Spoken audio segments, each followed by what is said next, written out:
खुलुमबाय गोजोन फुंबिलिनि गासिबो बड'लेण्ड बुब्लिनि अनसायगिरिफोरखौ बरायग्रोबाय। दिनै 30 जुलाइ समबारनि फान्जामुथिखौ फरायथिनो लादों खिलिखां ब्रह्मआ। फान्जामुथिनि गिबियाव दं मेष राशि। नखराव गोजोन थासारि जानाय नङा। बिसि फिसायनि गेजेराव नांलायनाय जागोन। फिसा जेंनाफ्रानो गिदिर जालांनो हागौ। वृष राशि। गारि मटर सालायनायनि फारसे सांग्रां जा। हरखाब गारि मटर सालायनायाव सौदावनो हागौ। बायजोआव ओंखारनायखौ खम खालामनाया मोजां। मिथुन राशि। बिसि फिसायनि गेजेराव अनलायनाय फैगोन। अनलायनायजों मोजां नखर संसार जानो हागौ। इसिङारि खोथाफोरखौ सानैनि गेजेराव फोरमायलायगोन। कर्कट राशि। नोंथांनि थाखाय मोजां सान। खस्थ' खालामनाय खामानिनि मोजां फिथाइ मोनगोन। खामानिनि फारसे गोसो होथाबगोन। सिंह राशि। गोसोआव सांग्रां साननाय हनाय फैगोन। समाजनि फारसे जेब्लायबो सांग्रां नोजोर लाखिगोन। गोसोआव मोजांनि फारसेल' साननाय फैगोन। कन्या राशि। दावबायनायनि फारसे मोजां सम जानाय नङा।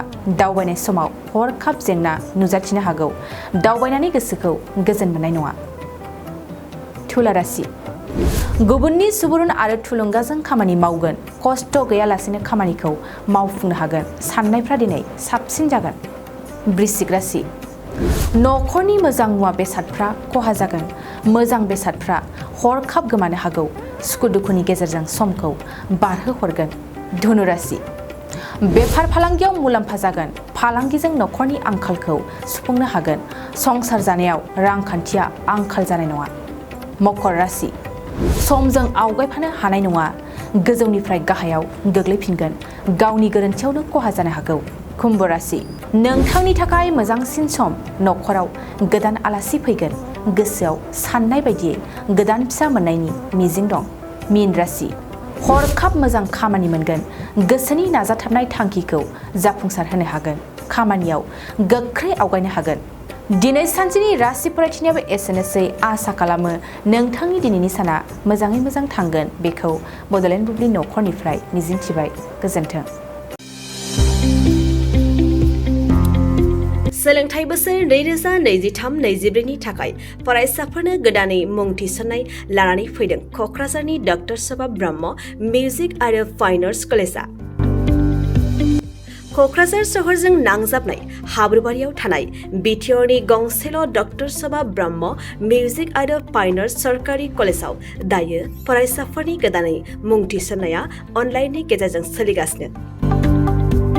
फरायसाफोरा क'क्राझार मिउजिक एन्ड फाइन आर्ट्स.in वेबसाइटआव थांनानै मुंखौ थिसननो हागोन। 12 थाखो उथ्रिसारनाय फरायसाफोरा bachelor of fine arts, bachelor of music आयदानि थाखाय मुं थिसननो हागोन। बे सरकारि कलेजआव मोजां सोलोंथाइजों लोगोसेयैनो हौवासा हिन्जावसाफोरनि थाखाय आलादा आलादायै हस्टेलनि खाबुबो दं।